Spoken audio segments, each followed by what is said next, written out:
Hey there, we're here in this part of the course, and I'm really excited to introduce the foundations of RPR, which was BeActivated, and the founder of BeActivated, Douglas Heel. Douglas has came all the way from South Africa to be with me here today, and I'm really excited to have you here, Doug. We have a long relationship of roughly 8 to 10 years, and it's been a wild ride, and I'm just excited to have you here so that people can hear a little bit about our foundation story of RPR and your involvement, and then also the foundations of BeActivated, which I get asked that so much. Hey, how did Douglas come up with this? And Douglas, let's just have you start with that, because that's what people are interested in. What was the foundations and your process in the journey in this whole thing? Sure. Well, thanks, Cal. So I think like any journey, you actually never know really what the starting point is, because everything influences everything. But from a professional level, I studied physiotherapy at university, and I thought I knew what I was getting. And when I finished, I was like, come on, there's got to be more than this. And I think somewhere in there has always been the belief that we're better than this. Like the human spirit, the human nature is better. And although I learned some wonderful foundational skills, I wasn't seeing any of that. I wasn't seeing people suddenly being able to break through and do amazing things. And so I just went on a journey, and I went into acupuncture and went into all different energy healings and different things. And somewhere in my brain, I knew there was more. And the rule of the game is always just keep asking people questions. And what I found out there was eventually the people that I was looking for help from eventually got to the point where they went, I don't know. And usually they were pretty frustrated at that point. And for anyone listening, one of the coolest things is it's a great place to get to. I don't know what the answer is. Now you're free to go look for something new. And one of the things that I was always doing was I talk a lot. And when I do my treatments, I talk. And often when I'm talking, I'm figuring stuff out. And as I was working with clients from all different backgrounds, I was starting to find patterns and see things and test things. And I always like to say, I'm from Africa. You know, it's better to ask permission, better to ask forgiveness and permission. And so I got to play and test things. And then I was finding there were patterns. So with what I'd learned, there were patterns. And I started seeing, okay, that's interesting. And eventually someone said, can you teach this? And I was like, what? Who wants? No, I'm doing my own thing. And I suppose probably important in all of this, I did manage to have 3 practices, burn out, do all the things, all those crazy things. And I had to find a better way to work. And somewhere along the way, when I started teaching, which is February this year, was 20 years since my first course ever. And that first course was very different to what the work is now, because, and I still remember one of the guys who's a good friend of mine now who was on the course asked me a question on the course about the relationship between the psoas and the glute. And I went, I have no idea, but that's a very good question. But I went and looked at it and suddenly realized there was a pattern that he was giving me the missing link in something I was already doing. And that's what I love about teaching, is you don't have to know all the answers, you have to be willing to look for things. And so it was weird. With that first workshop 20 years ago, within 2 months, I'd already run 10 workshops because people were going, what are you doing? And so just in those 10 workshops, everything changed. And it was a roller coaster. I was never going to teach professionals because I was looking for, and then eventually I got convinced to run professional courses for physical therapists, physios. And I found that there were as many frustrated physios as me, and who also were looking for answers. And it's been an amazing thing of almost slowly going along the way and going, wow, look what else the body can do. And I think that's what I live in awe of. Like, you're going in and you're engaging the body at a certain level, and something changes and can change dramatically. Someone's back pain of 20 years, almost like it's like magic, poof. And it scares people. And that's a big thing. So some people like love it. You know this. Yeah. They step in, wow, I want to know more. And other people, they're backing off and running away because that's not possible. And I think I've been running that duality for 20 years. Douglas, what I want to bring people's attention to of what you just said was, in me, is the magic you saw that as you were learning, you were always looking, and then you found the patterns. You didn't, Douglas, because I'm sure there's spots that you could have disregarded information, but you didn't. You kept it in there. You kept it in your mind, which then allowed you to connect these patterns, which we'll get into the 1, 2, 3 sequence later, obviously, for people. But to me, that's the magic, and I still see that mindset in you, of that willingness to learn, not disregard anybody's other's information, because there's something there. And I think, in the times that we live in, with politics and everything going on in the crazy world we live in, you're saying here going, do not disregard other people's opinions or thoughts. How about you come from an understanding of why do you think this, and what's your background on this, whether it's in the medical field, whether it's with what you're doing in therapy, or just the viewpoints of human rights. But your thought process here and your constant learning is what I really wanted people to hear out of that. So, and again, with that being said, it's pretty profound how this process has taken place. You know what I mean? And the levels that you've been able to get to over 20 years. Chris and I are just so happy to be a part of the BeActivated group. Fantastic. Yeah. Well, I think the most important thing is, I think just my experience of every time I've gone out to prove myself right, I've messed it up beautifully, which eventually you have to realize, and this is like not just professionally, this is generally in life, that you've got to go and have it in the back of your mind, why am I right and they wrong? So what if and my first manual, and probably the manual that you first had from me, had the old woman and the young woman in the same picture on the front page, which means depending on the stimulus that you came in, you would either see a young woman or an old woman in a picture, but they would both existed in the same place at the same time. And depending on your background, your view, your mindset in that moment, you would see one or the other. And we could put people, and this is on my work, you could put people arguing against each other. No, it's an old woman. No, it's a young woman. But they both coexisted. So can we both be right? And when we can both be right or both be wrong, then we open up the possibility of learning. And so one of the base principles of BeActivated is before, intervention, after. We measure something. Then we do an intervention. Then we do an after. If I don't have the before, anything I do is random, so the outcome is also random. And so we are constantly trying in a session to orientate ourselves where we are in space and time. And so this gets into the conversation about the nervous system. The nervous system's job is to orientate us. Where are you in space and time? And what we find is when people are struggling, their orientation is gone. And so as we find that orientation, so before, intervention, after, when we find things that work, do more of it. When we find things that don't work, get over yourself and find something else. And so it's a process of it's okay to be wrong. That's how learning has to happen. And when we fear learning, when we fear being wrong, we stop learning. And I think it must have been 2005. I came out here, PT on the Net was doing a meeting of the minds, and I was invited just to kind of talk to the guys and be just witness. And I thought I would arrive and share what I was doing, like in the evenings, and everyone would go, old hat. We know that stuff. And they all were like, dude, what is that? And I'm like, how can you not know? You're America. You know everything. But here's the weird thing about being from South Africa. At one point we had sanctions. We were isolated. So we learned to think for ourselves because there was no information coming through.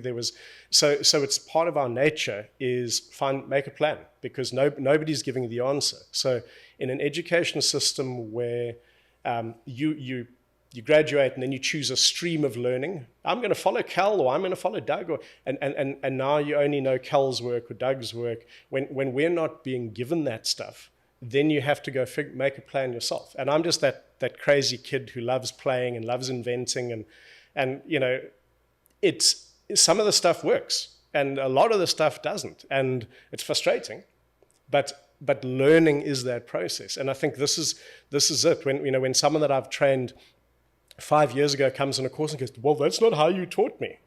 Yeah, because we change things. We're constantly looking for a better way. Better is simpler and a more repeatable way to access the body to help it. Because another principle of the work is when we do the right thing, the body responds immediately. And I think that is so important, because if you've got a measurable and you've got that belief that when we find the right thing, it responds immediately, and immediately is immediate. Like, I'm not waiting 3 months to see if your flexibility changes. It has to change on the table so we know. So think from an orientating perspective. We are constantly reorientating the system to find its best place. And as therapists and as trainers, we also know that the work that we're doing with our client is working. So it's feedback for us and our success. And so there's not enough of that in the training that we do, so we actually know something's working or something's not working. Yes. I mean, I think the magic there, and I do this in training, not even using the system, but is that you said it, you test, and then we do something, an intervention, and then we retest. And you see on the internet, there's all this information out there that you go, I can watch a 10-second clip and they make a claim here, and then I actually try it, but I test and I retest, and I'm not sure that worked for this individual. Now, sometimes with BeActivated, I know why it didn't work. Yeah. Does that make sense? Now, here's the other thing. The magic in this is people have come to me over the years is it said, hey, this is kind of like this, this is acupuncture, and this is, well, Douglas's system is it grabbed every possible thing that he could learn and put it into BeActivated, right? So yes, there's reflexes from here, Chapman reflexes. There's acupuncture principles. There's therapy principles. 100%. Yeah. So it's a combination of the system that you put to play, which it manifests the whole process. And I think we don't want to be so naive to think that everything we create is brand new and no one's ever thought of it. But like a recipe, if you put things in the right order, sometimes it changes everything. And I remember I had a therapist in Denmark, a young physiotherapist, who, when he arrived on the course, and he was one of these studious guys, he had literally, he'd researched everything about me and everything that I ever did. And his intro was, I know where every single point that you came from, that you do, comes from, except for the 2 glute points, back of the neck and the jaw. So, and he was very frustrated by that. And he said, so this point over here was from 3,000 years ago. And this one, I'm like, dude, that's amazing. I didn't even know that. Great. But sweet. Yeah. Only question is, does it change and help the person in front of me right here, right now? If the answer is yes, I don't care where it comes from. And so in teaching it, one needs to put it into a system. And so there are 2 components of the system. The one is the sequence, the way the body works and the order that we do things. And I've tried to change the sequence to suit Doug. But I always say to people that it's almost like I had a conversation with the body, and I said, what is the order that you want? And so we go breathing, psoas, glute, then into hamstrings, quad, and we move down the sagittal plane before we go to the frontal plane, before we go rotational plane. Why? Because that's how the body functions. And so if you think about people in the world right now with the stress levels like through the roof, no matter where you are, people are living in a fight, flight, and freeze. And all of that is sagittal plane. Fight, forward. Freeze, stay right where you are. Run away, move backwards. But we're still on that sagittal plane train track. And so until you give people different options in their physiology, they're still stuck in that line. And it's very difficult to find a different way to do something if you're on the same railway track. Exactly. Douglas, I think that was a great introduction for people to hear the foundations of BeActivated. And I think the next part of the course here, we'll just give them an explanation about the manifestation on a car ride that you and Chris came up with to on the way back from Minneapolis doing a clinic with me on the way to Chicago. I think we'll go into that next.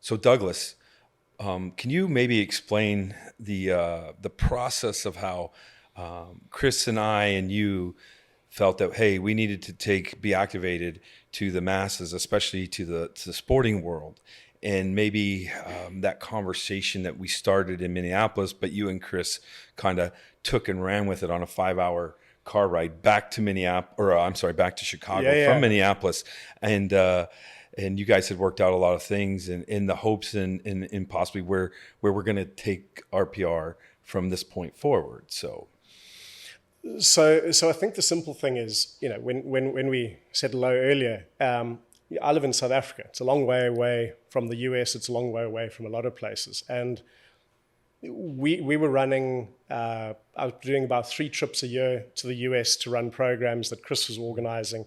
And you and Chris had been talking, going, and basically said, we need Doug here a hell of a lot more. But I don't only work in the States. I work around the world in all different fields. And, the crazy thing about the work, as you know, is when you take a set of principles, those principles actually will apply in any area. And so you guys were saying, we need you here more. I was going, not sure I can do that. And so we almost had to come up with well, what do we do about that? And the conversation really became, how do we get this out more easily and quicker? And that really is almost the component that we do with our clients when we send them away, which is self-activation, that where we've done the hacking, the unlocking the system, and then we give them tools to take home with themselves. But guess what? I had CD-ROMs at that point. I had an introduction to the work I was doing. I had a runner's program. I had a golfer's program. And people were getting the DVD, getting the CD-ROM, and then messaging me going, I've just set a personal best. I'm like, seriously? So the information that was put out was accessible for someone to do all of it themselves, maybe not achieve what we can do in the therapy room, but certainly far more than they can do by doing nothing at all. And so Chris and I were chatting about that and basically saying, how do we do that? And one of the things that the difference between a therapist and getting it into sports teams is the therapist is doing the work on someone. And depending on where you are in the world, there's certain legalities that one has to consider, and therefore not everyone is allowed to touch. And so this was one of the challenges of teaching in the States, is that we had coaches who were coming on programs that we had to say, hey guys, you still have to work within your framework of your legal, what you're allowed to do. Right. Are you allowed to touch, yes or no? And if you're not, please don't touch, even though we're going to teach you touch therapy. And so coming up with the idea of, well, how do we take those same principles and put it into a self-activation process where we're teaching people the base principles and then we're giving them a series of things to do on a regular basis to optimize their system. And then you guys took it and ran.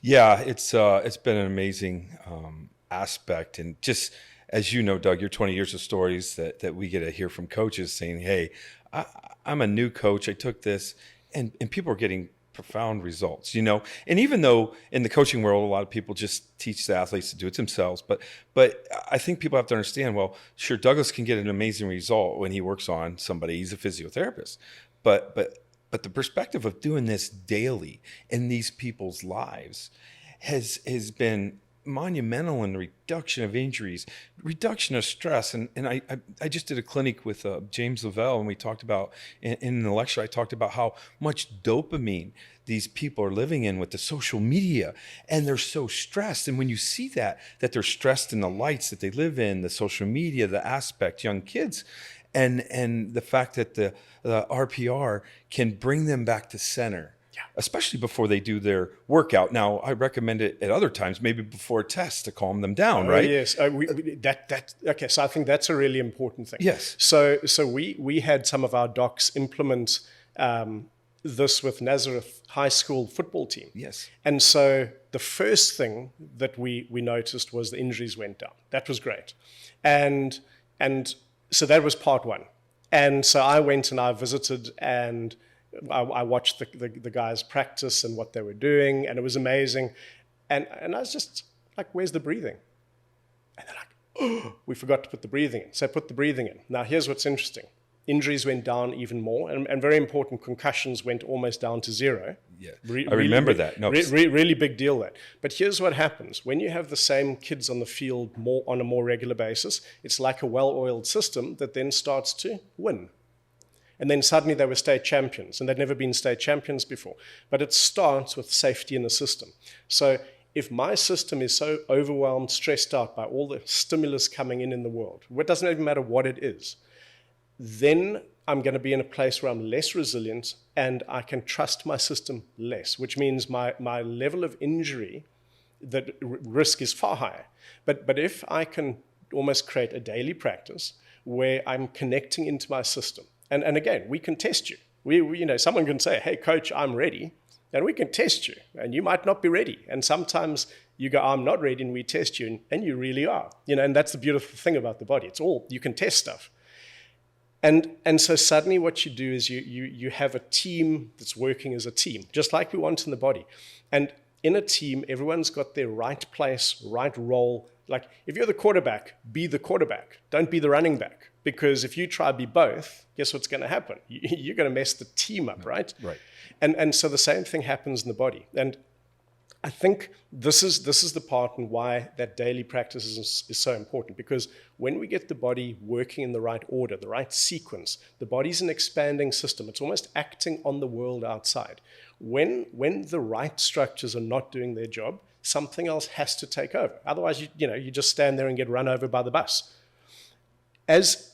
If we allow that, those compensations are the things that we lose strength, power, flexibility, endurance, speed, balance, coordination. We become less talented. We become less effective. But if it's happening in our body, it's happening in our mind, which means we have less possibilities, less choice, less ability to do something different. And the minute you believe there's nothing you can do, that you're hopeless, you're right. And sometimes it's our body. And I think that's what's been amazing. Like sometimes I'm working with a client, and as their body finds its sequence and finds itself again, they suddenly go, oh, crap, the answer I've been looking for is right there. Thanks, Doug. I'm like, I have no idea what you're talking about. But the mind opens up. And so you can imagine a player on the field who, because their system is shut down, so is their vision, their ability to see what's possible on the field. As the system opens up and it builds we talk about building first competence, so that's the safety. Competence moves into confidence. Confidence is where you look up and you can start to make good decisions. And people in bad places in their body make bad decisions. Sorry, I have to add that I like working with leaders, and this is the conversation I have with them. Leaders in bad places in their body also make bad decisions. So a lot of the times when people that are leading our countries and our corporates and are making bad decisions, not always their fault. Sometimes their physiology, and I say sometimes, always, our physiology drives our decision-making process, our ability to rest, heal, and recover. 100%. And one thing I'm going to bring to everybody so they know, and they haven't dug into the breathing aspect of the course yet, but the profound results of the breathing, as you just mentioned. Yeah. And the dynamics of RPR, because Douglas, I've seen this myself where the team warms up, everybody, and actually I've stopped doing warm-ups in my gym because we just do RPR and a couple other things and we go. And the team does RPR, and as you know, and they've changed their breathing, they've come from classes, and I got a group of 10 athletes, and I see the changes in posture and the way they carry themselves after they've calmed down, they've done the RPR to themselves. And then somebody comes in that has not done RPR because they're late to class or from class. Yeah. But it's crazy. Even if and my athletes do it daily, but even when they walk in, I see them walking in stressed and frustrated. And when they get to that group of people that has done it, it's like their posture changes because they become part of the group.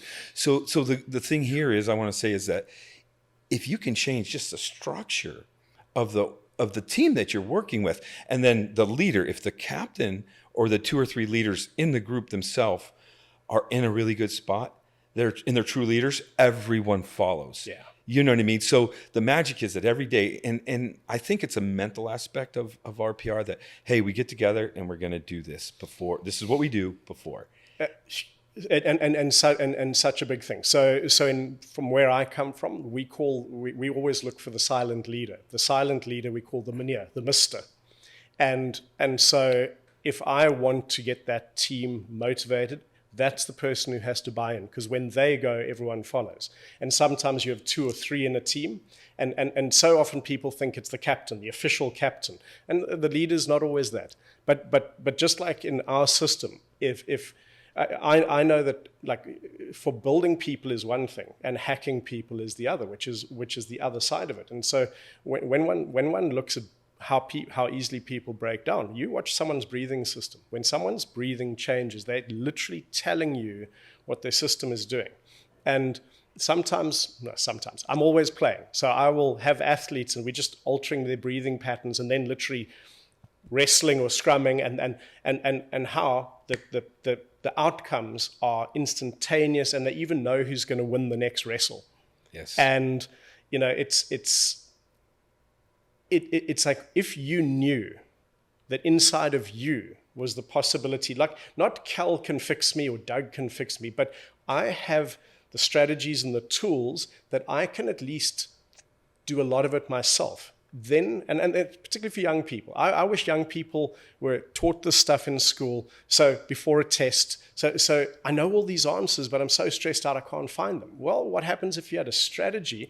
Your breathing, maybe you rub a point, hold a point, do something that brings your system online, and then you can perform. And performance, I don't care what your field is, but instead of being overwhelmed. Because as you said, there's so much stuff that's overwhelming people at the moment. How do we help people find their orientation? Where am I in space and time? Yes. I think, Douglas, let me give you a little bit of my perspective, and please fill in the cracks after I say this on the breathing part, that you have taught me. And obviously, you haven't taught me a course in years, but I took a bunch in the beginning, right? Yeah, I was there 6 times maybe before Chris and I started working on RPR. But to me, the whole breathing aspect, and you taught me in this field to test things, obviously. So when people get breathing right, the amount of stuff I have literally experimented, because you told me to experiment, do things. I literally get people breathing right, and muscles that weren't on during the course of the day would just turn on down the change. Now it started with the psoas and then the glutes. Because I can take people through the sequence, and we know that the diaphragm is tied to the psoas. I mean, a friend of mine went to a non-embalmed cadaver lab, and they couldn't dissect the psoas away from the diaphragm because of the fascia. So this whole thing that, and as you said in your courses, hey, if you can't flex your hip, you're going to die. You're going to die. So I think that's important for people to understand. So we talk about their 2 priorities. Got to breathe, got to move. In order to move, you need hip flexion. So therefore, hip flexion is a priority movement in your survival system. Priority means I'm willing to sacrifice anything in order to achieve that. So if my psoas that should do it isn't, someone else will take over. And here's what's so fabulous about the psoas. It crosses from the spine through the pelvis and onto the femur. So it crosses 3 areas. So no other structures are doing that, which means you can't have just the quad saying, hey, dude, I'll take over. Because that's what we were taught. Oh, yeah, the quad can take over hip flexion. No, it can't. It can't without the abs locking up to hold the pelvis to allow the hip flexion. And you go, oh, but if the abs are locking up, yes, then they can't do their job. And if the quad is being the hip flex, oh, it also can't do its job. So then who's going to do the job of the quad? Something further down, further up. And suddenly, instead of an expanding system, we have a collapsing system. And the collapsing system is when we're at risk. And so the body's this crazy, beautiful thing. It goes looking for a way to do hip flexion. You can have your tibialis, your shin, do hip flexion for you. Not alone. You can have someone's big toe doing hip flexion. It's crazy. Yep. And well, it's not crazy for you. So we start to go the opposite shoulder, the opposite jaw, or we get into such an overwhelmed state we don't find an effective way to do hip flexion. And so when we did the course up at your place, we had some military guys, and we were talking, and a lot of the military stuff is people with post-traumatic stress. And post-traumatic stress, if you have that diagnosis, we can guarantee that you are what we call a 0, where the body does not find an effective way to do hip flexion. And so at some point, it will magically get overwhelmed and freeze. And so it's because I've been teaching this for 20 years, and the 1, 2, 3 side of it, probably about 12 years, amazing how many people from around the world go, wow, it's really weird. Everyone who has post-traumatic stress in their diagnosis is a 0. I'm like, yeah. It's physiology. It has to be. And if the system is still in that freeze mode as an instinctive thing, when does the healing happen? When does new learning come into the system to get out of that trauma? And so, and with all of those crazy lockdowns and things that we had worldwide, 95% of our community was saying their clients are all zeros. We were all overwhelmed by that. We didn't have a clue what was going on, and our physiology was playing that out. And so it was almost like there was a zero, an overwhelm overlaid whatever other pattern we were running. And those patterns are ridiculous. And it's like it looks like voodoo and magic and wizardry, and sometimes it feels like it is. But if I know what your pattern is, and you don't know what your pattern is, you're in deep trouble. Yeah, with the patterns, Douglas, it's profound, and some people have to realize, like when you say, "Hey, maybe your fist and your hand is doing facilitating hip flexion," right? Basically, what you'll see in that person is the hand grips, and now they can flex their hip a little better, but it's not optimal. It is in survival mode. Right. And this is a compensation, right? And many people think, oh, these elite athletes running in the Olympics don't have compensations. But you and I can see the compensations, right? So that's beautiful, because when I started being asked to work with high level athletes, I was anxious, because I was like, they're so good. I'm not going to find anything. And you know what? As you know, their cheats, their compensations are just that much cleverer, that much more hidden. And the weird thing is, almost every single one of them, when we find it, they almost look like a naughty kid, because somewhere in there they know. They didn't know what it was, but they knew they were doing something that nobody else was doing. Yes. But that compensation, see, and you go, but they're already the best in the world. But that compensation at some point is going, so it's going to go from being a way of doing something to your liability. It's going to be the thing in the way. It's going to be the thing that creates the threat and the risk in your system. So your adaptation then becomes your limitation.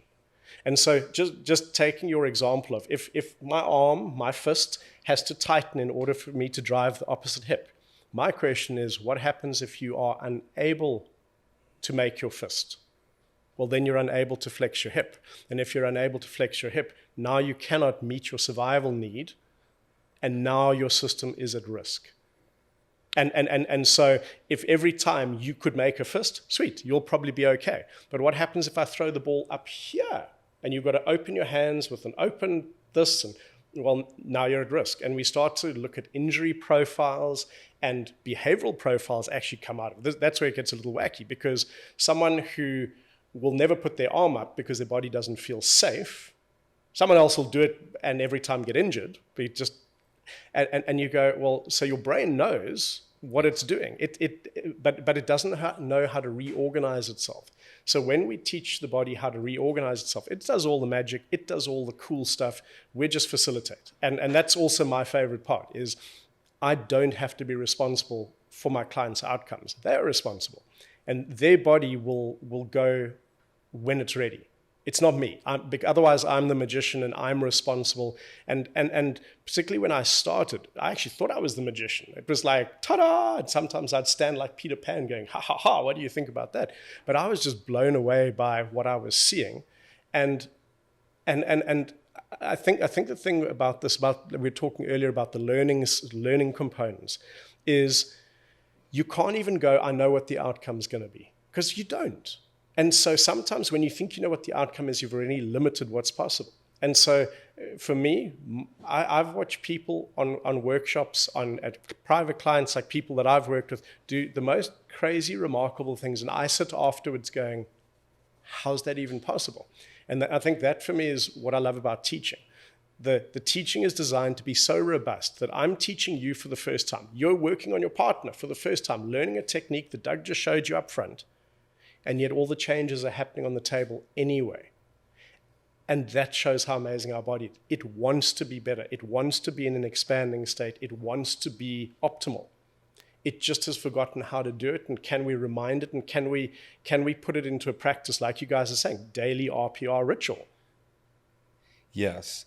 I think, Douglas, some of the sticking points with people, let's say the higher education people, like physiotherapists, learning the system.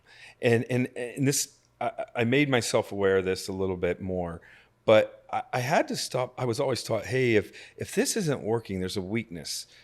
Well, I began to realize it wasn't weaknesses. It was the brain rewiring the system for survival. start thinking of why did this system change? Why did the hip flexor stop?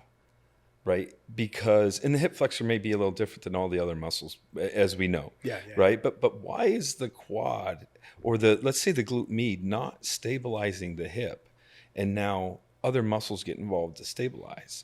So I had to start thinking, hey, this is a survival mechanism of what changed. Sure, the glute med's not stabilizing the hip, but it's not because it's weak. It's because the brain said, I have another job to do, and now I got to stabilize the hip with the outside hamstring or the quad, which then causes So Cal, you're 100% there, because if we say the body's priority, the body's contract with you on the day that you're born, the body says, my job is to keep you alive. Okay? In order to do that, you need to breathe and you need to move. And you go, okay, sweet. And then one day, the breathing's not working so good, and the zone 1 shuts down, the psoas shuts down. And the body goes, and let's say it grabs your jaw and finds a way to do hip flexion and finds a way to breathe and move, but ineffectively. But the consequence of it is you get migraines, headaches, you don't like bright lights. And you go back to your body and you say, dude, this is not cool. And it says, have you read your contract? It says, my job is to keep you alive. Your job is quality of life. Yes. So we talk responsibility to our clients. It's no responsibility. I can't breathe for you. Right. And so people understand, like, a little bit of background, because they haven't seen everything like this in the course. Yeah. But this might just sound like lots of crazy talk. The magic, I think, that people have to realize is they actually can see these things, these compensations happening, right? So you have a client who every time that they go to do an exercise or gripping their teeth, you know that they're using their jaw to help compensate hip flexion. Yeah. And when you start to show people this, you're going, oh, I see this. Wow, this is it. So they're like, you're telling me every time this person grips their teeth when they're doing things like this or something extremely hard, that they have a compensation fascia? Yes. And if my jaw, let's do a bilateral. Let's say bilaterally my jaws are driving my hip flexors on the other side. How many of the other structures are able to do their own job effectively? None, because everything is driving inwards to meet the primary function. The primary function. And so here's the thing, that now we create risk in the system. So we lose our resilience, and we increase our risk, which means it's a matter of time before something breaks, something doesn't go right, and the body starts to talk to us through symptoms. The symptoms are the flags going, something's not right. And so we've been taught to almost chase symptoms. Oh, you've got that, let's go figure that out. Instead of asking the question, why is that happening? So years ago, I had an engineer, and I'd taken him through my little talk, and he says, oh, Doug, you're doing root cause analysis. I'm like, what? He said, well, it's an engineering term. Root cause analysis is you keep asking why until you get to the point where the start is. And the start was breathing and moving. And so if we do that and we say, well, if the body, if my hamstring is tight, instead of going, cool, so it's tight, let's stretch it, you have to say, yeah, I'm glad you pulled that face. You have to say, why is it tight? Well, actually, the reason why it's tight is because the glute is not firing effectively, and the hamstring and the lower back are shortening and tightening to take over for the glute, because the glute is a reciprocal partner of the psoas. So the chances are the psoas is shut down, which is shut down the glute, so the hamstring is tight. But since you brought in the relationship between the diaphragm and the psoas, and I think the guys in Italy have actually started saying now that there are common muscle fibers between the diaphragm and the psoas. Common muscle fibers. That would make sense. Now, if that were true, and I'm saying it that way just in case it's not, if that were true, your breathing and your movement are directly influenced, like not just through fascia, and they touch each other, and in dissection you can't separate them. If they had even one shared muscle fiber, they're actually one muscle. So your breathing and your moving are the same thing. And that's where it gets crazy and beautiful. So can you remind the body, orientate the body and say, hey, dude, what are you doing? Why are you doing that? And it goes, well, I was trying to survive. Well, are you still under threat? No, well, I'm not. Well, can we go back to your base camp. Let's get you back to where you need to be. And when it does that, it can rest, heal, recover. And that whole idea of, yes, we want to go parasympathetic, but parasympathetic, that relaxed state, is also a state of performance. It's a state of integration. So you mentioned when your guys are doing their RPR, you can see a change in the team. There's almost a togetherness that builds. And then you go and you look at you look at a team that's running around as a group of individuals, might all be highly talented, they can never win. We need people together. And so as you start to get that togetherness in our systems, it starts to perform better. And then suddenly teams change, families change. I've over the years, I've had stressed executive dads who, they come in because they've got pain and stress and all of this, and we're doing the work. And somewhere along the way, they mentioned that I really struggle with my relationship with my kid. And they come back the next time, they go, that's just so weird. I went home, I felt so light and different, and my kid just came running up and sat on my lap. And I'm like, well, that's cool. They go, he never sits on my lap. Okay, so you're less stressed, so you're more approachable. You're more this, you're more that. What if it were that simple? It might not be, but what if it were? And what if we can just change those narratives a little bit and take some of the pressure off the systems that people are struggling with.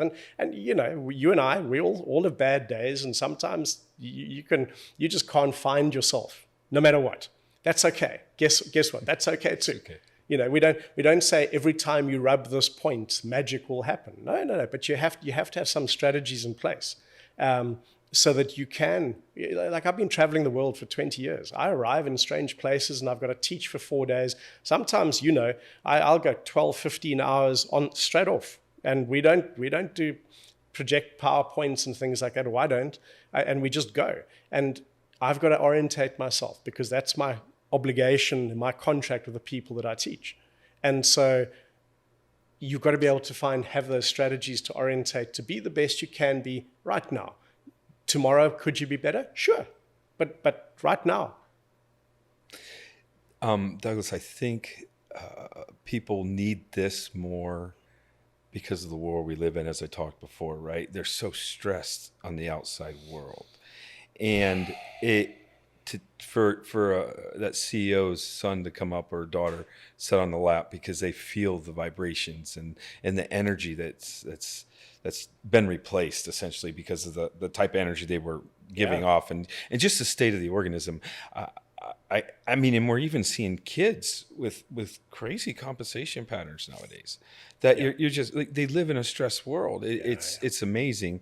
And I wish we could help people, but the breathing part of this, if somebody can gather that breathing and Douglas, I've tested all types of breathing.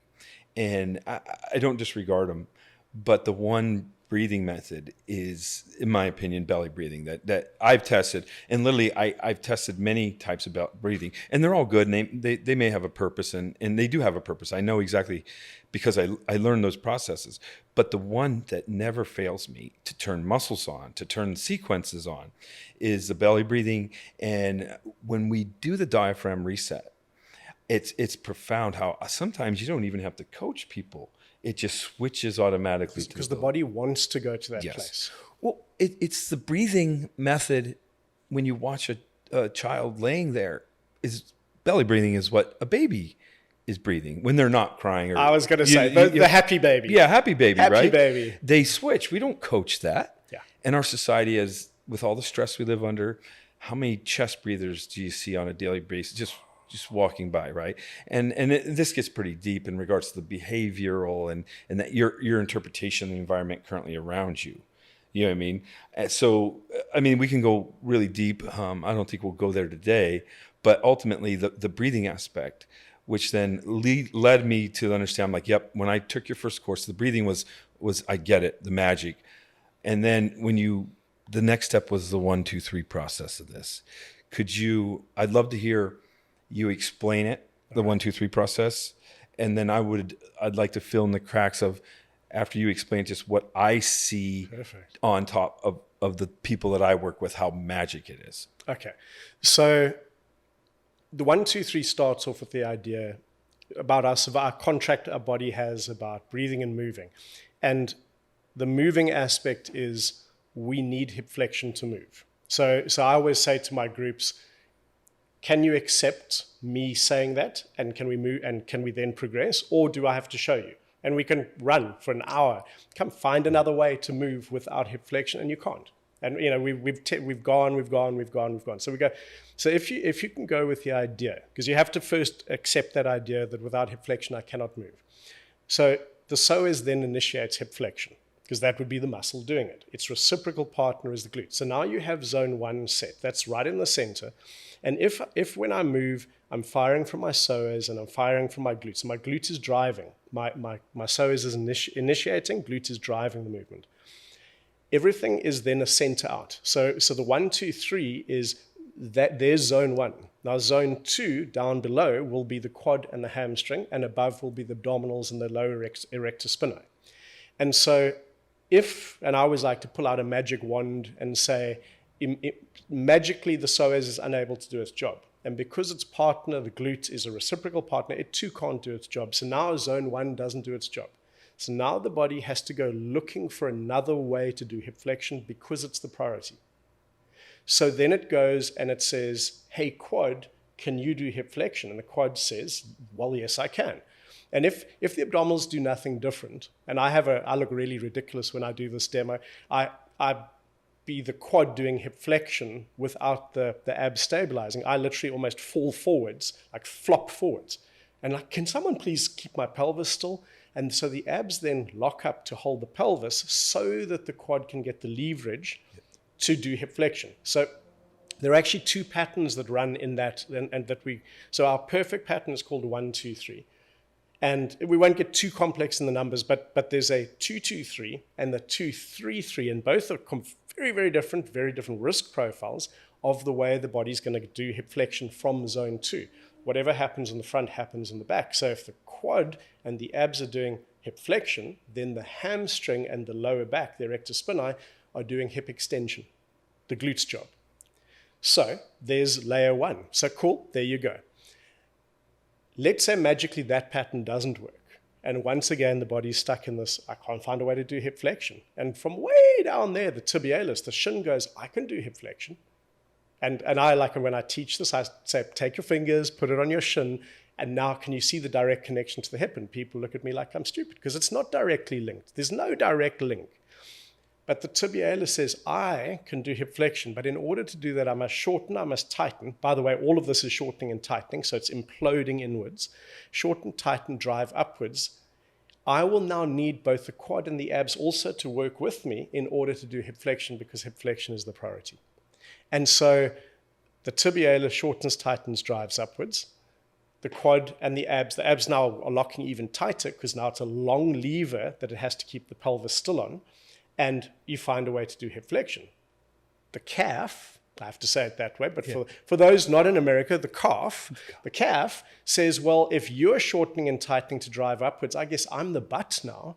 So I too must shorten, tighten, and drive upwards. Now think just what happens through the foot and ankle.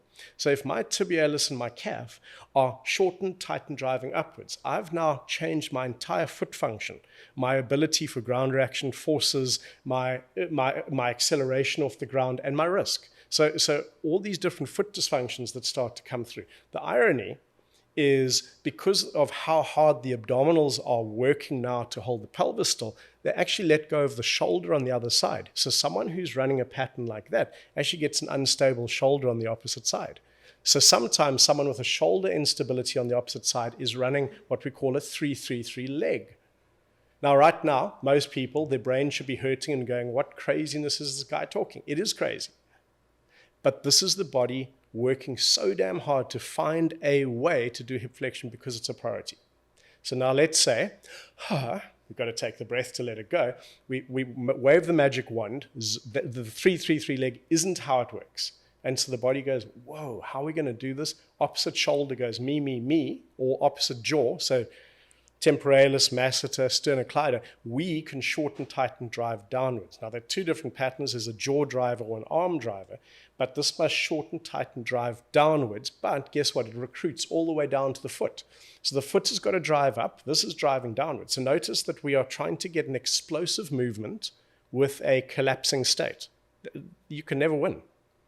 And so you have this collapsing in. So immediately when we're in these patterns, we are losing strength and power and flexibility and endurance. It's measurable. And so the body is saying the priority of survival is far greater than anything else, and I'm willing to sacrifice. And as the body is grabbing all these different patterns, each one of these patterns has a set of symptoms that link to it that we see as almost like if this, then that. And if I'm doing an arm driving from this side, really, and just this side, that long lever pressure going into the zone of hip flexion would also be my lower back. So I'm going to start to see discs prolapsing to the right if I'm driving from the left. I'm going to see my sacrum always going out to the right. I'm going to see labral tears on the right because I'm an arm driver. And you go, what? So and if that arm still has to keep believing that it's the psoas, because it actually believes, you have an interview. And I know I sound silly when I say this. I always say I'm a kid. So it's like if I go interview your body and I go, hey arm, like I'm not in the arm, I'm the psoas, man. Psoas is a big job in the body. I'm the psoas. No, you're not. Yes, I am. And until you've allowed it to know that it's not the psoas, that its job is very important as the arm, it will keep operating as a psoas and it will override everything else. And so as we engage the body and we reset the system with the breathing and engaging zone 1, we can start expanding the system and start getting it into better places and more effective places. That's the goal. Yes, and what you just covered there, like people have maybe a hard time fathoming a little bit until they actually see it in action with the testing system that you put into place. Yeah, this could sound like good gobbledygook. Yeah, but the bottom line is if your right hip flexor is not doing its job of flexing the hip, the downstream effects are tendonitis in the knee, shin splints on the right side, which then, Douglas, because the quad might be involved with the abs, that tissue gets tightened and stressed, sports hernias appear. There you go. Okay, and then you get tendonitis in the up in the shoulders you talked about, and then it's all connected. The shortened abs, okay, also, in my opinion, increase the lack of stability in the hip flexor, which then can cause increased concussions. Completely. Because you can't stabilize your neck. And literally, how many times have you done this in clinic? And I love doing this, putting a super strong athlete that has a cheat pattern, and he lifts his 25-pound head up, right, super thick neck, and then put one finger without the cheat pattern, and he can't hold my one finger. And it's scary, isn't it? And they go, and have you had concussions? Well, yes, I have. Okay. It's not because of the concussions. This is the cheat pattern that I expose. Now, let's allow you to cheat. And then this super strong necked athlete went from not being able to hold one finger up. I can literally put 250 pounds on the neck and he can hold me off the table when I allow the cheat pattern to happen. You know what I mean? And people are like, this is crazy. Well, he needs to cheat to be healthy. No. Well, think about this. So when the concussion actually happens is when the cheat pattern, like that, let's say that arm that had to be tight, that fist that had to be tight. What happens if this is open? Yeah. Then you are at risk. So if the perfect storm happens when your compensation can't kick in, then you have nothing. Then all you are is waiting for something to go wrong. And it's terrible. And we've seen it too many times. Too many times. Douglas, how many times has a coach would show me, hey, this guy got unbelievably struck in the head and nothing happened. And then in the fourth quarter, when his mouth was open and he was breathing and tired and the compensation couldn't kick in, he barely got nicked in the head and gets the concussion? Yeah. How? Well, because you just said he could not compensate to stabilize his neck. And that's the terrifying thing, in my opinion, that we're able to do every day with RPR in the sports world is that, hey, we're just taking some of these, letting the body know, hey, it's okay. You don't have to compensate. We're in a good spot. Yeah. And now we're going to allow you to perform optimally. And we're building safety into the system. Safety. Because I think that's such an important thing, building safety. Performance comes with a safe system. It doesn't come when the system's unsafe. And so there's too many things happening to our athletes that aren't necessary. That yes, people are going to get hurt. That's the nature of sport and life. But what happens if too many injuries are happening? And And those injuries are as like, if you look at a spectrum, there's the injury side, but there's also poor performance. So if I need my fist to be tight to drive my left hip, how am I going to run and catch a ball? Because to run, I have to make this tight. To catch the ball, I have to open my hand. As I open my hand, I make this vulnerable. So I'm going to probably not be so good at catching the ball. Well, catching the ball, you're not going to be as good. But when you catch the ball with the hand and you can't stabilize the hip and they go to land on that foot, now there's an instability problem. Yeah. And when all those forces come down, can they stabilize their hip? Can they stabilize their knee? We've seen it how many times? So you have this governing system in our brain that maybe goes, I'm not going to let that happen. So I'm going to sacrifice your performance, your ability to catch the ball, so we'll never put you in that situation in the first place, where someone else will push through and they'll be fine until they're not. And so there's an overriding, so our brain, our subconscious understands this stuff and sometimes overrides and doesn't allow us to do something. Yes, and do we always know what that is? Probably not. Yeah.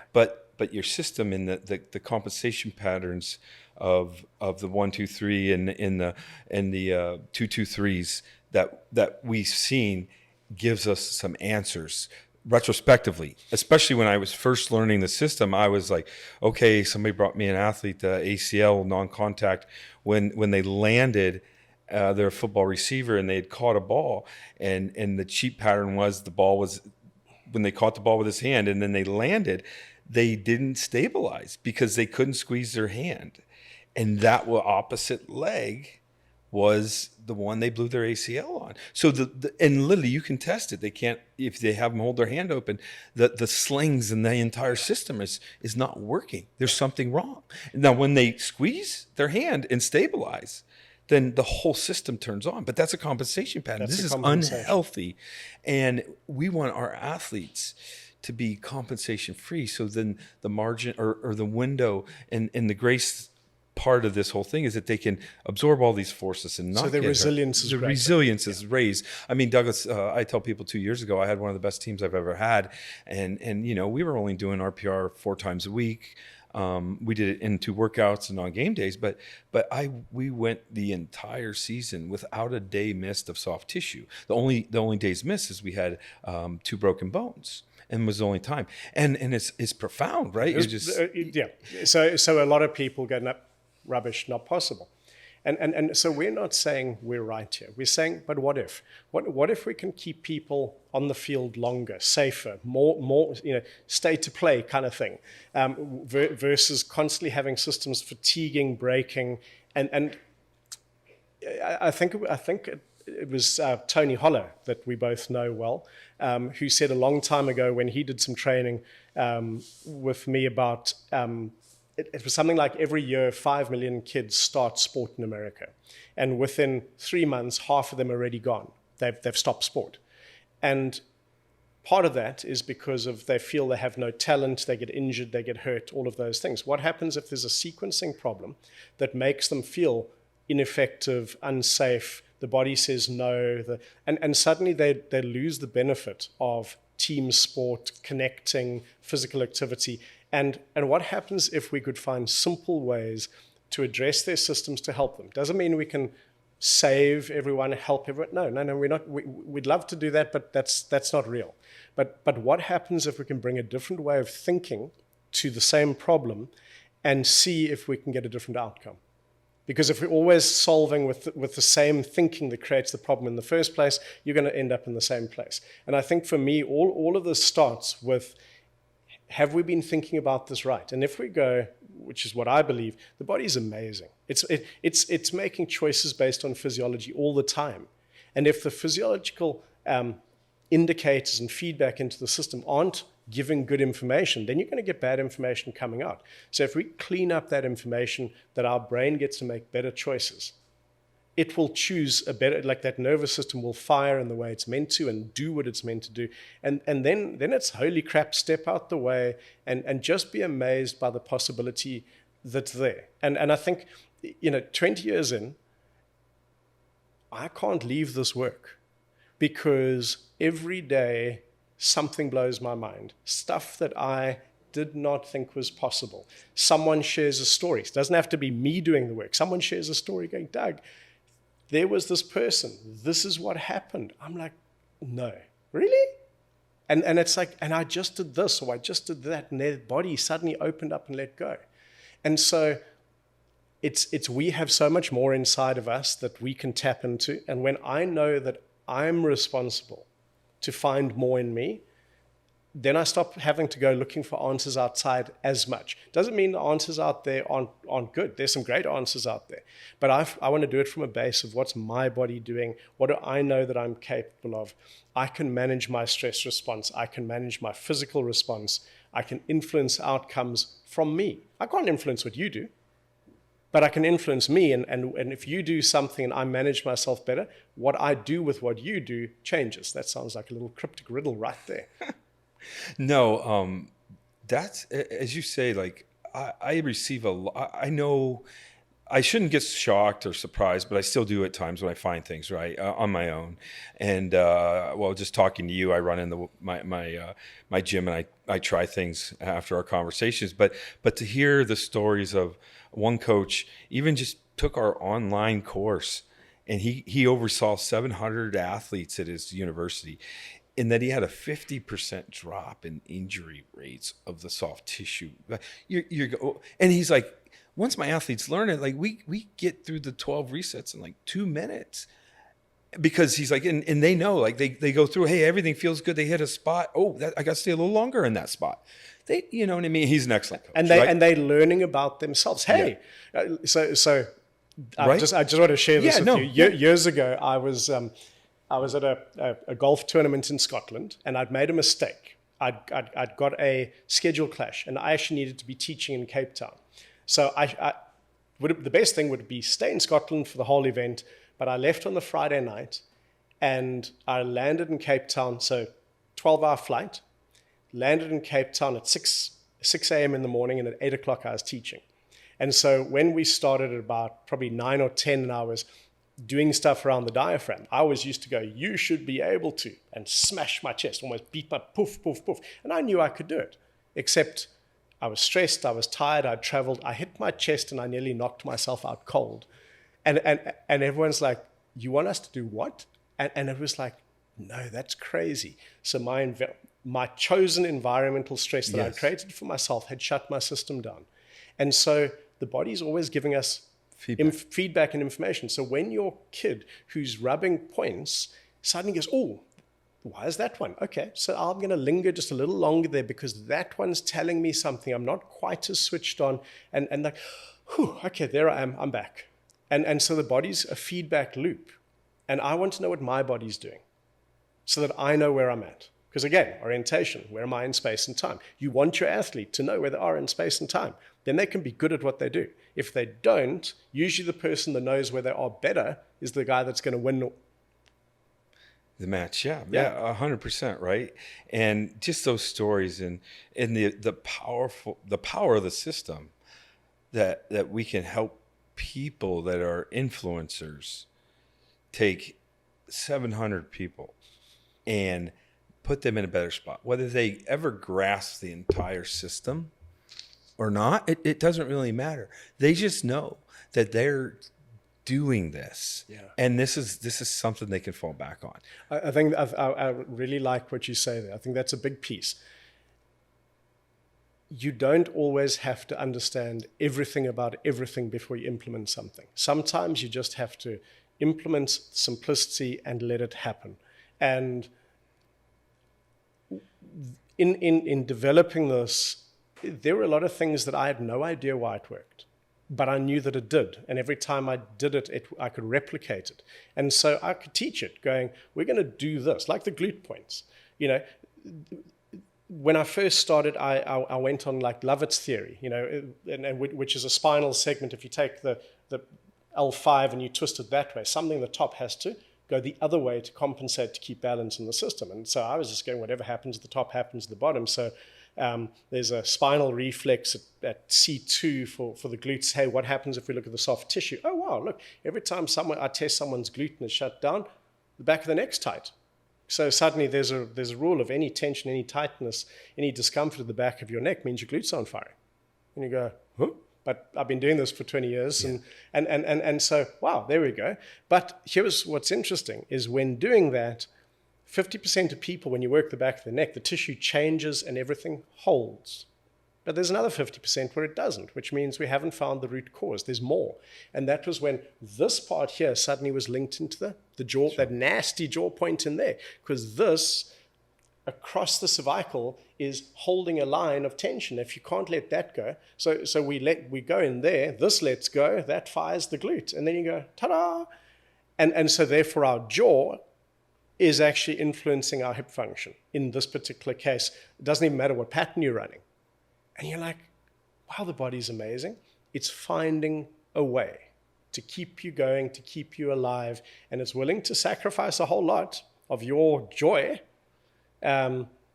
Because I know when my body's broken, and sometimes traveling sucks, and sometimes there's just so much going on, and like you know, I'm not overly good at the business side of what I do. I just love teaching it and doing it. And so when I'm under pressure with all that stuff, I feel it in my body, and sometimes I can't let it go, and then I'm stuck, and then it's hard to find the joy. Then it's hard to find the inspiration, but when you start to connect in with your body and things open.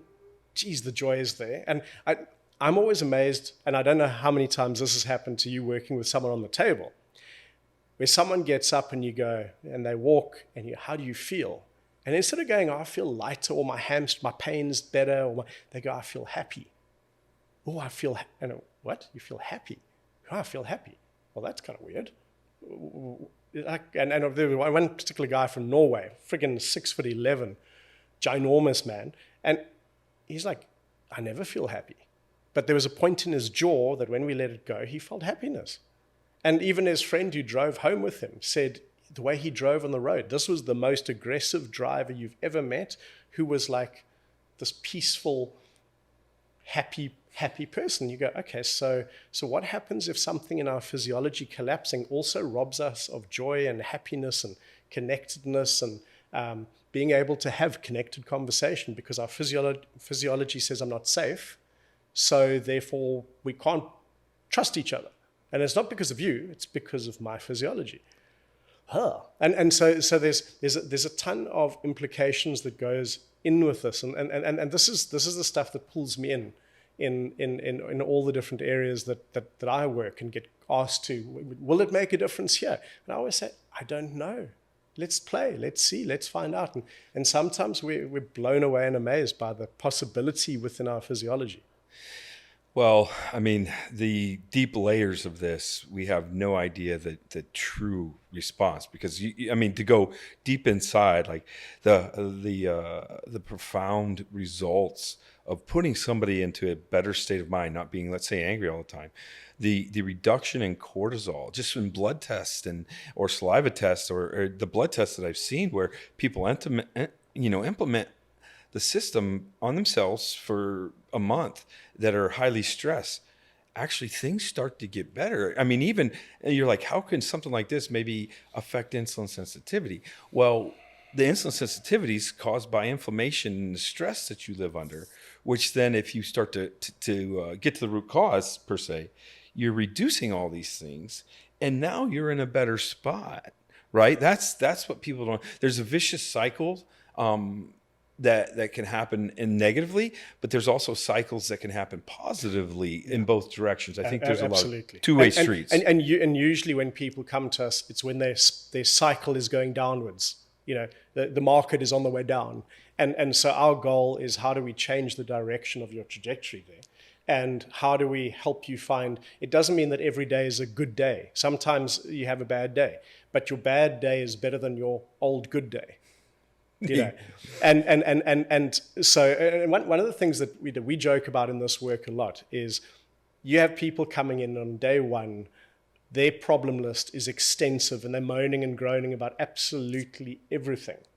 And there are 100 things. And you have to remember these things, write them down, and then you do some work with them. And when they come back, you go, so how are you doing? And they go, oh, I'm the same. And you go, oh, okay, so what? Well, my knee still hurts. And if you go, oh no, I've failed, their knee still hurts. And you go, so how's your back? Well, it was never my back. How's your sleeping? My sleeping is fine. And it's amazing how when we're in our survival states, we are so unaware of how much burden we carry. And when we let it go, people very, very quickly forget how much they were carrying. And so we have to remember, because that's why we have measures before intervention, after. If I just do an intervention with you, if I just say to a group, hey guys, my name's Doug, come let's rub these points, how do you feel? They'll go, fine. But if I get them to jump in the air first and have a baseline and then rub some points and jump again, how did that feel? Now the physiology has a comparison, because our nervous system is a system of comparing. Where am I now? Where was I? Where am I now? That's how it measures itself. And so we have to talk to the nervous system the way it works. It's that idea of if you put a frog in hot water, it'll jump straight out. But if you put a frog in cold water and slowly heat it up, it'll stay there and die. And our nervous system, in its measuring, if we slowly get stressed, we can get to such a bad place that we don't even know the water's boiling and we should be out and we're not. But when you switch on that system, suddenly they're like, holy crap, the water's hot, let's get out of here. Yeah, I mean, people don't know how bad they've become over the course. Right? They truly don't know. And then the practitioner eye and the coaching eye that obviously Chris and I have, and then the coaching eye that you have from seeing somebody get on and off the table. And they can't even fathom the change that we see when they're walking different, like completely different human being. Like how many times, and then, I've done some courses with mothers and fathers and daughters and they're like, my daughter's face changed. Right. And you're going, this was that tipping point where we went through the day. And at the end of the day, here's the one spot. Well, why is that so important? Well, that was the trigger. Right. And what people have to realize, and I want to address, is that why I've tried a lot of things over the years. And the one thing about the BeActivated system, when I first took the courses, I have to look, decade ago, maybe more, Douglas, but it was the testing and the retesting that got me. I was like, I tested this and I'm like, this is not good. And then Douglas, we intervened, and then I went, oh wow, there is something here. And that's the magic to me. And I don't want to talk, I'm not going to talk about other methods that maybe, like, I think people have to realize I've been testing and retesting. So let's say foam rolling, like there's a time and a place for it. But many people say, oh, I'm going to do foam rolling. And well, then I show them, like, sometimes it shuts that off. Some people, it turns it on. Maybe they do it for a different amount. Yeah. But a lot of times it can be, hey, if it hurts really bad, it might actually be shutting you off. So then they're like, oh, is foam rolling bad? Well, I'm like, well, right now we're not getting the response that we want. Does that make sense? That's perfect. But that's like the stretch conversation again. Yeah. And then I tell them, hey, but now it's off. But you know how to turn it on now, right? And then they go and we retest. Oh, so if I foam roll, then I gotta do RPR afterwards, right? I'm like 100%. The same with massage, right? When people, so I will identify problems, and what I like to do is involve other people. So I would give the massage therapist on some of the teams I work with, hey, do this, but this has to be done after the game, because what I found is a deep tissue massage shut muscles off for a bit. But if we did it at night, and let's say we're working on a sling system or whatever I was working on, have them do this, give them the answer, this right foot here, this here, and then the next day they come in without touching them, no doing RPR. I test them, and now they're super strong. So what I'm saying is massage worked, and deep tissue massage worked very well, but it didn't work right out of the gate. Like what a lot of teams have called me and said, hey, I tested after deep tissue massage, and they're doing it before practice, and the things were shut off. I'm like, yes. And yes. So if things are shut off, the system's at risk. And so, like, if we just take it to the stretching. So we spoke about the hamstring gets tight because the glutes are off. So if I go and stretch my hamstring out, my body's tightened the hamstring for a reason, and then I counteract the body's intelligence by stretching it out. What did we discover? Well, there are 100 studies out there that show when you passively stretch a hamstring that wants to stay tight, you have, for the first 5-10 minutes, you have decreased force production, decrease this, decrease that. That's the governing system in the brain saying, you're not safe, I'm not going to let you do this. And when the body starts performing better, it's when the compensation kicks back in. Because then your hamstring will go tight again, and the body goes, now my compensation is working. It's not the right thing, but it's the compensation, and it's where it's where the body's safer at least. And so sometimes we have some very clever things that we bring to the body, thinking that it's going to be better for it.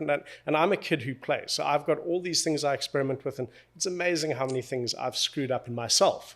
Like we joke about me doing backflips, and I did some stupid stuff and landed on my head and almost broke my neck because I was doing too many things and wasn't listening to my body saying, dude, you probably need to stop now. And I was like, no, just one more.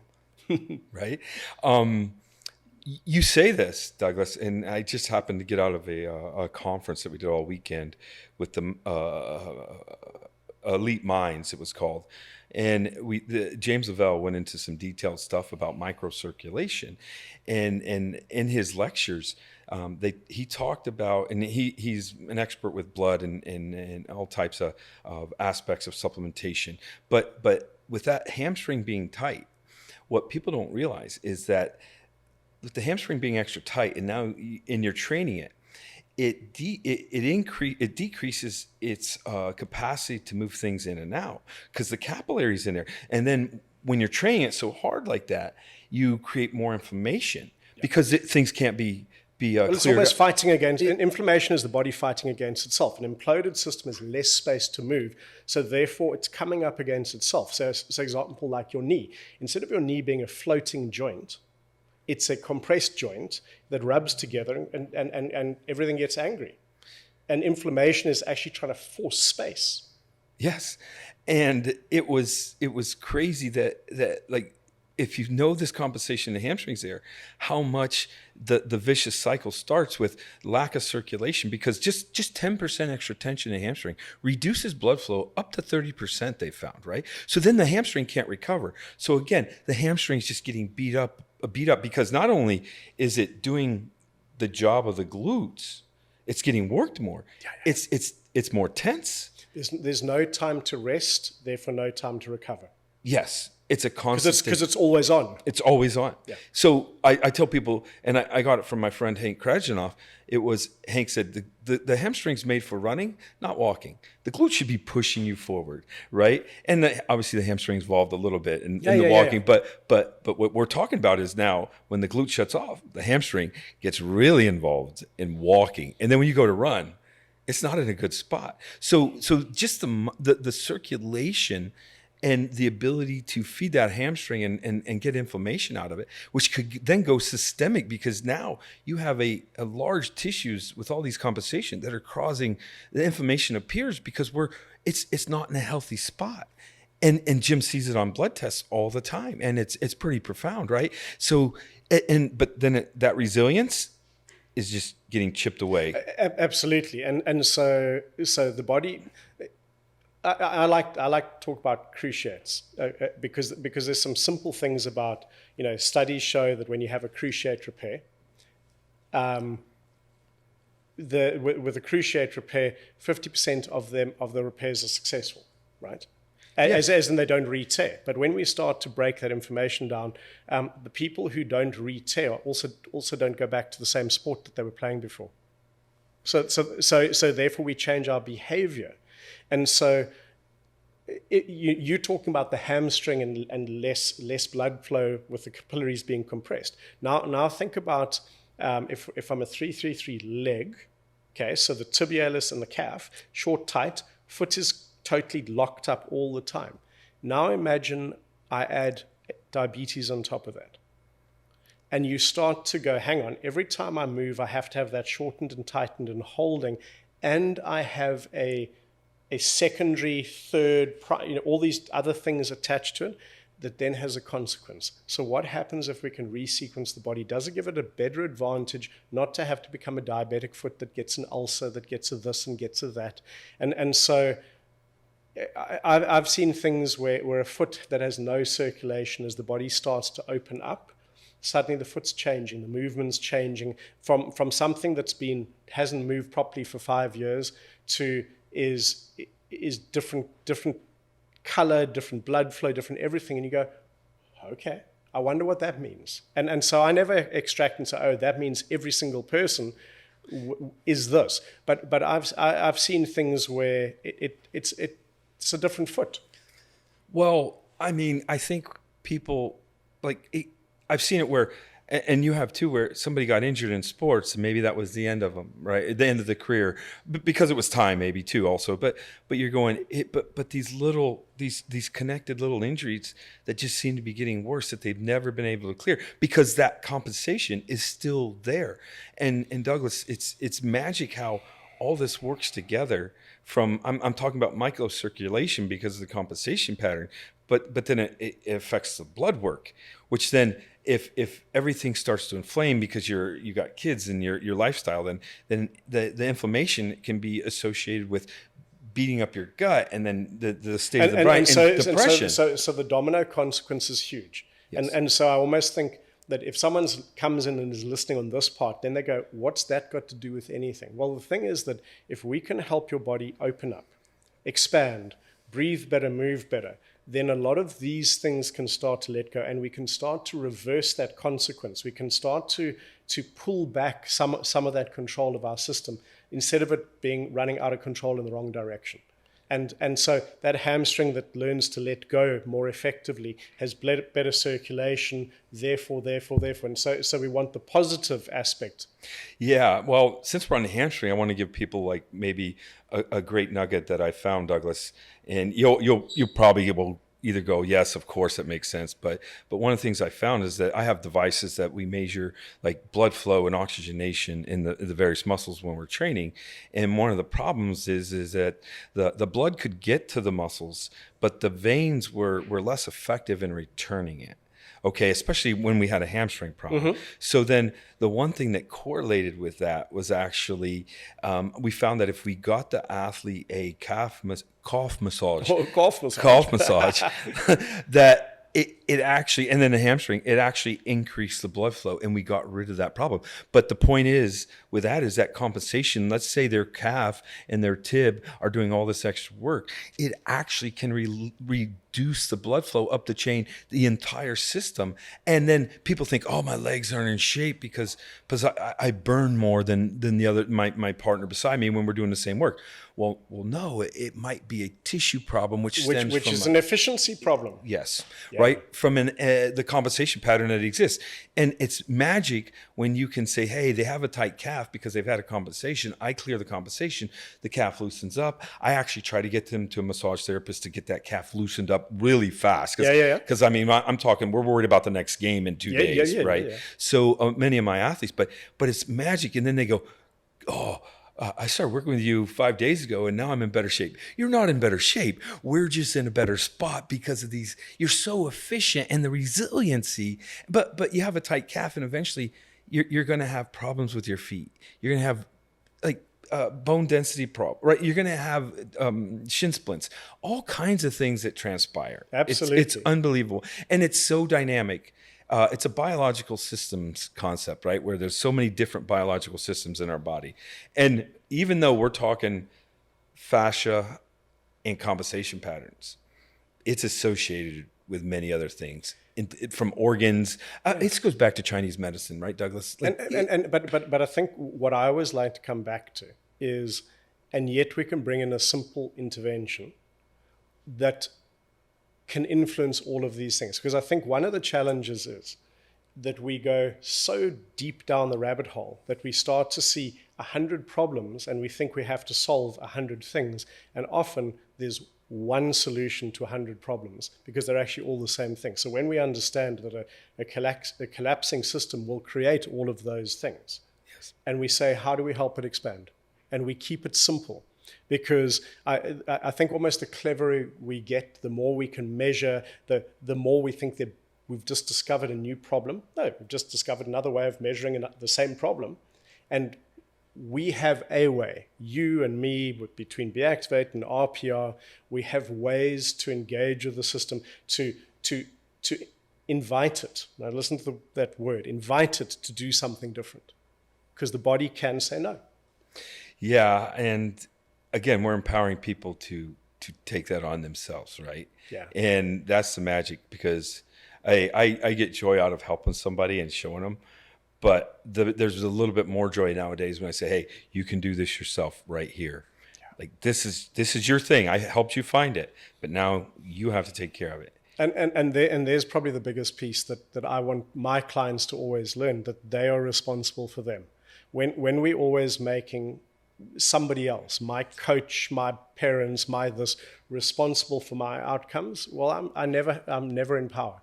And I want to be in power of me and in control of me. I still need the people around me. It doesn't change that. But when we realize how many of those things we can influence ourselves, that's where the power comes. And I think what you guys are helping me do by sharing the message in the world is allowing that. And allowing people who sometimes are quite desperate in their physiology to break through that and find something more. And suddenly they go, I didn't know I could do that. I didn't realize I could do this. Oh, look what else I can do. So we then go from competence to confidence. And then suddenly we have almost different aspects of our human beings coming out. The confidence that sometimes you can see people instantly get when all these things start to clear. And it might not be that day. It might be the next day when they're walking in. They're a different person. It's profound because And it's wacky because you kind of go, what? We just rubbed a few points. And maybe and if the body said, hey, that's what I needed, so what? Well, and maybe it's the pain that they're in less of and they feel excited about it. Maybe it's just the state of the organism. And then, the breathing, Douglas, like when I remember I worked on an Army Ranger who had PTSD and hadn't really slept more than 2 to 3 hours at a time for a number of years. Yeah. And I remember after I worked on him, got him in a pretty good spot, he was like, I went to bed at 8, woke up at 9, thought I'd woke up because it was daylight still. It was in the middle of summer, July. Yeah. And he goes, I realized it was 9 in the morning. He thought he only slept an hour, but he'd slept 13. Oh, that's beautiful. Right? Yeah. And got to a different place, was a different person. Well, that's a system that feels safe. It's not in constant vigilance, constantly, I'm not safe. And so I'm safe enough to actually rest, heal, recover. And then you go, all right, now where are we? Now what are we going to do with that new state that you're in? But that's beautiful. That really is part of that, because otherwise that constant vigilance that a system is stuck in is that I'm not safe. I have to stay in my sympathetic response 24/7.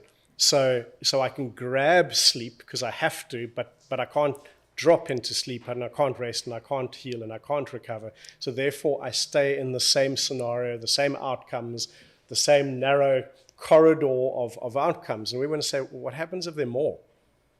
Yes. And the next thing I want to get into maybe is that state of the organism of the sympathetic and the parasympathetic. Yeah. So for the background of everybody, the sympathetic, if you don't understand what that is your stress state. A lion walks in the room here, Douglas and I become very stressed instantly, unless it's your pet. But I would become very stressed, right? And you, being from South Africa, you might have a pet lion, but well, I want to just let you know a little South African insight that we have. If there's one lion and 2 of us, I don't have to outrun the lion. I just have to outrun you. Well, of course. Right? and so if you have your wits about you, then you would know that. Yes. And if you don't, you'll freak out so bad that the lion's just going to pick you off. You're the dinner, right? Yeah. And then the parasympathetic state is that when I've gotten away from the lion, Douglas and I are both safe.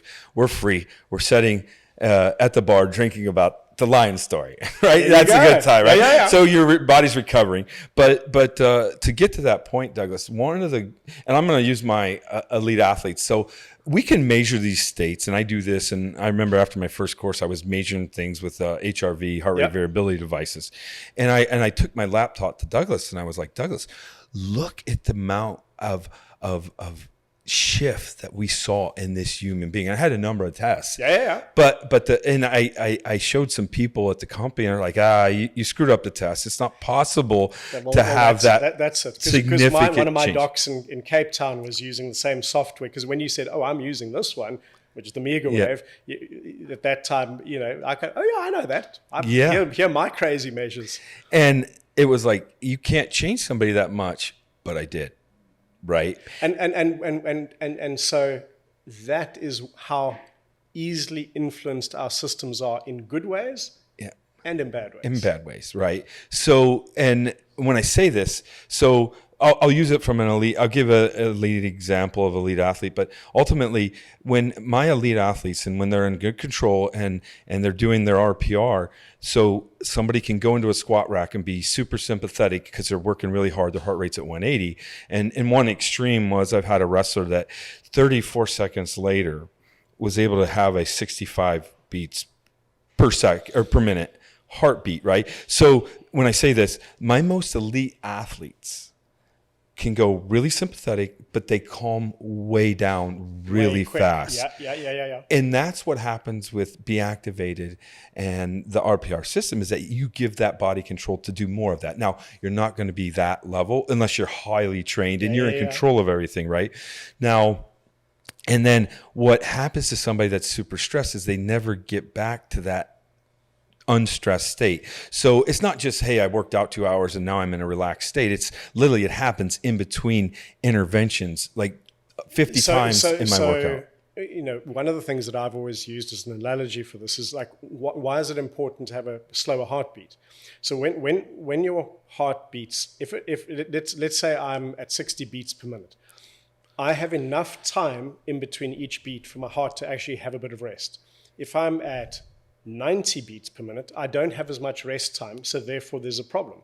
If I stay up there long enough, my heart never gets to rest. It's under pressure. So the reason why we want someone to slow their heart rate is actually to give the system enough time to rest and recover. So what we find with energy systems, so when our breathing is more effective, all of our other energy systems, just our creatine phosphate system, it actually recovers quicker. So like your athlete who quickly drops down into parasympathetic, their recovery of their non-oxygenated energy systems recovery is also quicker. Yes. And so because of that, you can hit hard, step back, rest, hit hard. And if you think of a game, oh, that's a game. And so they can stay at a constant level because they're constantly taking their system back into a quick recovery, effective recovery. And so the possibilities are endless. And so I've trained teams where they literally played your pace for 3/4 of the game. And then it's almost like the coach goes, okay, now gents, it's time. And they crank it up. And you're already past your fatigue. Yes. They haven't even started. Yes. And you go, well, how's that possible? Well, you train it into a system and... Well, they actually call it, like, in the scientists would call it repeated sprintability. So the team that, if you got two equivalent teams, the team at the end of the game that's running the fastest is most likely going to win. Now they're running fast because they can keep recovering, as you mentioned, right? And that's the magic that I saw with sports, because that's my background. But even when I'm working with, let's say, an elderly person, or people have identified that and say, hey, these elderly people, they actually get stuck into a stress state too, because you'll see them in a nursing home where they've been stressed. They seem calm, but yeah, actually, you don't know their whole, if they had 80 years of a lot of stress in their life, and they're sympathetic. And you and I have talked about this before. I caught on to the fact that when somebody's sympathetic, their flexors are always turned on, so they become more kyphotic. You know what I mean? And now you're fighting your system for every piece of movement that you need. Every pice of movement. Versus when you find somebody, and you look at the young athlete who's calm and aware, their parasympathetics turned on, their posture's good, right? Yeah. So then, hey, if I can get this this person, a friend of mine's father. So I'm going to jump Yeah, in. please. So years ago, we're probably talking 19 years ago, I used to run programs in Cape Town for a group called the ARPNP. They were Association of Retired Persons, blah, blah, blah, blah. And the one group, we had about 300, all over 70s in the room, up to 95. And so baselines. So I was going to teach them some simple activations, but baseline, sit to stand. And so stand up, sit down, stand up, sit down. Boy, they were not happy with me the second time. I like, do you know how hard that is? But we've got a baseline. So got them doing the breathing stuff. And literally it was psoas, belly, glute there. This one wasn't even there yet. I hadn't figured it out. And when I went, okay, now stand up again. Everyone stood up, easy peasy. Half of them turned around to see who helped them from behind. And I'm like, what are you doing? When I'm up on stage, I'm like, what was that? They're like, that. No, but I thought like she helped me. I'm like, what? And so suddenly we could do 5, whereas before 1 or 2 was miserable and sore and uncomfortable. And I just said to them at the end, and it's a serious component of the elderly population, how many of your friends are not here today because getting up out of their house and getting to here was too big a stretch for their system because their capacity? Look what you learned. We literally had a baseline, we did some rubbing, we engaged your system, and suddenly you can stand up and sit down more easily and more effectively. Can't you go share that? And that was the goal. It's like, what if? What if? And so let's say you rub some points and nothing changes. So what? Nothing changes. Nothing. So what? It's that whole thing about learning is if something doesn't work, get over yourself. Go find something that does. So Cal, I think the big thing about the idea of recovery or the ability to do things more effectively when the system is safe, it starts to perform better. And so in the world of coaches that you're working with, they want their athletes to perform better, right?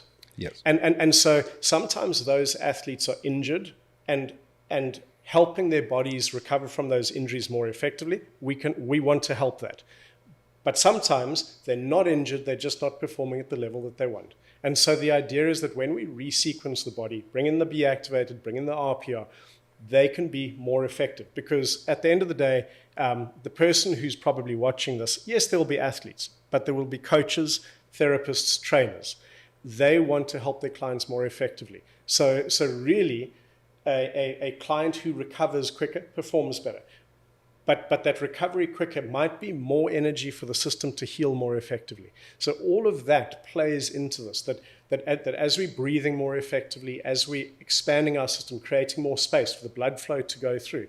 You know, I used to do, depending on where I was teaching, you may have even have been in a space where we had the big gym balls. And so I'd say, you're a red blood cell and you have a ball. And so everyone's running around with a ball. And then I'd narrow the capillary and you can't fit through. And so because there's no space, the blood can't go down there. And so what happens if we say we can open that up?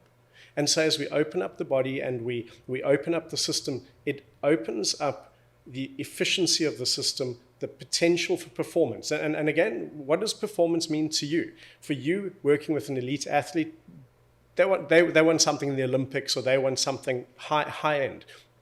Our granny, she wants to be able to get up in the morning, go to her kitchen, make a cup of tea, go out in the garden, be comfortable with her grandkids. A college student who isn't in sport wants to actually manage their stress more effectively so that when they get to their exams, they're more effective and they can actually present themselves the most effective way. Well, all of those things are physiology in action. And so if we've got coaches and therapists and docs listening to this, this is just a component that this work can bring in to allow the people that we're serving, the people we want to help, to be better at what they're doing. And sometimes we've hit this glass ceiling that we think we can't go any further. What happens if we can remove that and say, what are the possibilities? And as I said, the reason I still do this, I can't leave it, is because every time I think it can't get better than this, someone does something so incredible that my mind is blown. And sometimes it's not someone goes and wins a gold medal. Sometimes it's someone who was told because they were shot in the spine that they will never walk again, walks. Perfect? No. We were talking about it. That's why I'm in Dallas. We're doing some stuff with spinal cord injuries, because what we found is the same work, the same principles applied in spinal cord injuries seems to do something.